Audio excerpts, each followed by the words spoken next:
അന്നത്തെ സംഭവത്തെക്കുറിച്ചെന്ന് പറഞ്ഞാൽ ഇവൻ സുഖമില്ലാതെ ഇവിടെ വന്നായിരുന്നു. ജൂൺ 16-ാം തീയതി ഇവിടെ വന്നായിരുന്നത്.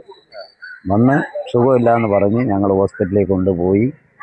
ഹോസ്പിറ്റലിൽ ചെന്നപ്പോൾ CT സ്കാനിങ് എടുത്ത്, ശ്വാസകോശ ഡോക്ടറെ കണ്ട് CT സ്കാനിങ് എടുത്ത് അങ്ങ് പോയി. അവിടുന്ന് CT സ്കാനിങ് എടുത്ത് ഇവന് വേദനയെന്ന് പറഞ്ഞു, നെഞ്ചിന് വേദന എന്ന് പറഞ്ഞപ്പോൾ ഡോക്ടർ ECG എടുത്തു. അങ്ങനെ വാരിയലിന് വേദന ഉണ്ടെന്ന് പറഞ്ഞു. അവിടുന്ന് എക്സ്റേ എടുത്തപ്പോൾ ഡോക്ടർ പറഞ്ഞ് വാരിയലിന് പൊട്ടലുണ്ടെന്ന് പറഞ്ഞു. അങ്ങനെ വാരിയലിന് പൊട്ടലുണ്ടെന്ന് പറഞ്ഞ് അതെന്തോ ചെയ്ത് അടിച്ചോന്ന് ചോദിച്ചാൽ എന്നിട്ടും പറയുന്നില്ല, ആൾ മാറി അടിച്ചതാണെന്ന് അവൻ പറഞ്ഞത്. എന്നിട്ട് നേരെ ഈ ഡോക്ടറെ പോയി കണ്ടു, വേറൊരു ഡോക്ടറെ പോയി കണ്ടു. ആ ഡോക്ടറെ അടുത്ത് എക്സ്റേ എടുത്ത് നോക്കിയിട്ട് പറഞ്ഞ് വാരിയലിന് പൊട്ടുന്നുണ്ട്, അങ്ങനെ എന്നെ പോലീസുകാർ അടിച്ചതാന്ന് പറഞ്ഞു. അതും കേട്ട് നേരെ ഇവിടുന്ന് ഒരു 500 രൂപ എടുത്ത് ഒരു ബാൻഡേജ് മേടിച്ച് ഇവിടെ ഒട്ടിച്ച് വീട്ടിൽ വന്ന് ഒരു 7 ദിവസം കഴിഞ്ഞപ്പോൾ ഇതിന് തീരെയും വയ്യ. അങ്ങനെ നേരെ കൊണ്ടുപോയി അവിടെ അഡ്മിറ്റ് ചെയ്ത് കൊണ്ടുവന്നപ്പോൾ ഡോക്ടർ പറഞ്ഞ് കഴിഞ്ഞ ആഴ്ച ഞാൻ പറഞ്ഞില്ലേ അഡ്മിറ്റ് ചെയ്യാൻ, ഇപ്പോൾ എനിക്ക് അഡ്മിറ്റ് ചെയ്യത്തില്ല എന്ന് പറഞ്ഞു. അങ്ങനെ കൊണ്ടുപോയി അഡ്മിറ്റ് ചെയ്ത് ഇവന് വെള്ളം കെട്ടിയിരിക്കുന്നു, അത് കുത്തിയെടുക്കട്ടെന്ന് പറഞ്ഞു. കുത്തിയെടുത്തപ്പോൾ മൊത്തം പഴുപ്പ്. അവിടെ നിന്ന് പറഞ്ഞ് അവർ പറഞ്ഞ് ഇവിടെ പറ്റത്തില്ല, ഇവിടെ ഉള്ള സംവിധാനം ഇല്ല.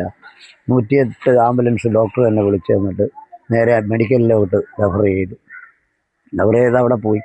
അവിടെ പോയി ഒന്ന് കണ്ട് എല്ലാം കാഷ്വാലിറ്റി കയറി എല്ലാ ഫയലെല്ലാം ശരിയാക്കി അഡ്മിറ്റാക്കിയിട്ട് വന്നപ്പോൾ പറഞ്ഞ് ഇവനെ ഇവിടെ പഴുപ്പ് കെട്ടി കിടപ്പുണ്ട്. അങ്ങനെ ഒരു സൂചി സാധനങ്ങളെല്ലാം മേടിക്കാൻ ഒരു 8000 രൂപയുടെ സാധനം ഞാൻ മേടിച്ചു കൊടുത്തായിരുന്നു.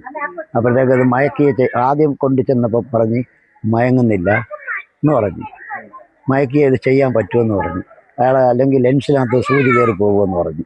വീണ്ടും തിരിച്ചു കൊണ്ടുവന്ന് പിറ്റേന്ന് കൊണ്ട് മയങ്ങുന്നില്ല. അങ്ങനെ മൂന്നാമത്തെ പ്രാവശ്യം കൊണ്ടുപോയതിൻ്റെ അന്ന് 3 മണിയായപ്പം ഇവന് ചുണ്ടെല്ലാം കൂടെ വരണ്ടു വന്നു. ഞാൻ ഇച്ചിരി പഞ്ഞിക്കകത്ത് വെള്ളം പൊക്കി അവൻ്റെ ചിറി തുടച്ചു കൊടുത്തപ്പോൾ അവന് വെള്ളത്തിന് ദാഹം. അപ്പോഴത്തേക്ക് ഇവൻ്റെ ബോധമൊക്കെ അങ്ങ് പോയി.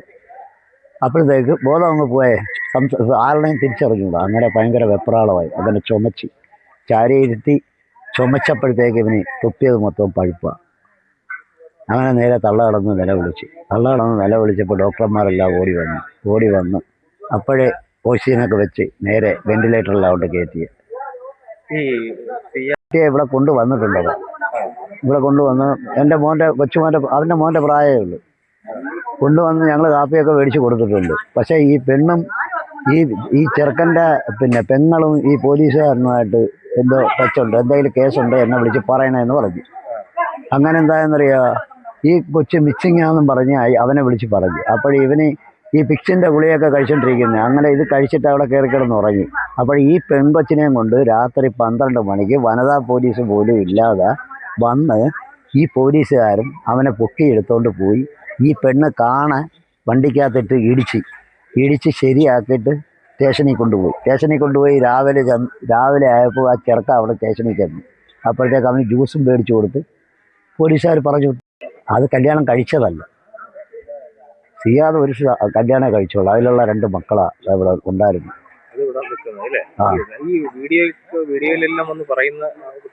കുട്ടികളെ ഈ അവളെ 2 പിള്ളേരെ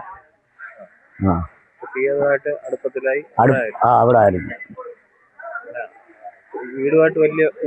വീടുമായിട്ടൊക്കെ വന്നു, വീട്ടിലൊക്കെ വരികയൊക്കെ ചെയ്യും. പിന്നെ വീട്ടിൽ തന്നെ ഞങ്ങൾ തന്നെ അവനെ ഹോസ്പിറ്റലിൽ കൊണ്ടുപോയത്.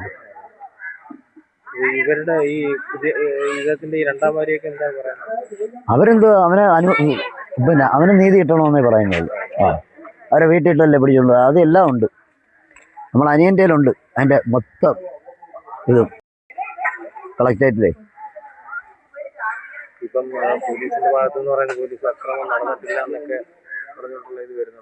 അതെ, പോലീസിന്റെ ഭാഗത്തുനിന്ന് അക്രമം വരുന്നില്ലെന്ന് പറയാൻ ഒക്കത്തില്ല. അതിന് വാരിയല് പൊട്ടി ഇൻഫെക്ഷൻ ആയതാ. അവര് പലതും പറയും.